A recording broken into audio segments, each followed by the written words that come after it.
mnajua hakika ya kwamba hakuna washerati wala mchafu wala mwenye tamaa. Hakuna washerati wala mchafu wala tamaa.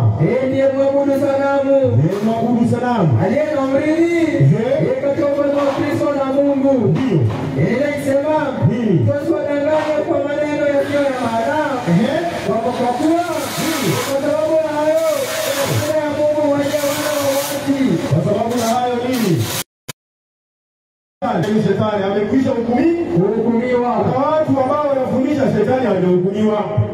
Kwa hivyo wanafundisha kwamba unapokufa wewe binadamu unaenda jehanamu au unaenda hell. Hakuna mambo kama hayo kwa maandiko. Mwenye anahukumiwa ni mwenye amekwisha hukumiwa ni shetani. Swali, huyo shetani ako hell kweli? Hiyo ni swali kwa mujibu wa maandiko. Huyo shetani ameshawekwa hell.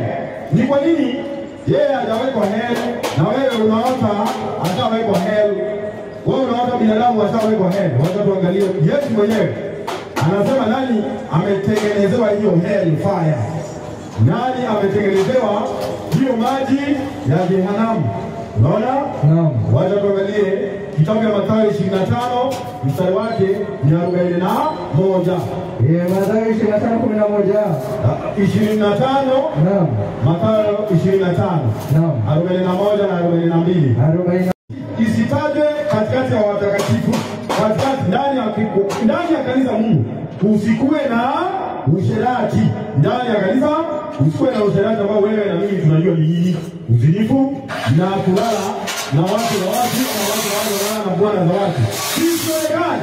Ndani ya kanisa. Inasemaje? Election hivi ni baba mtoto wote wa kutamani, wala nini? Mtoto wote wa kutamani, uchafu wa kutamani, tamaa za uchafu isionekane mbele kama iwastahilivyo watakatifu. Kama istahilivyo watu gani? Watakatifu.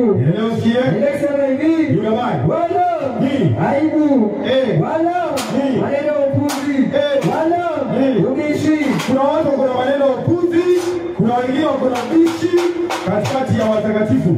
Wanaleta maneno ya upuzi, maneno ya ubishi, ni kubishana tu hadi katikati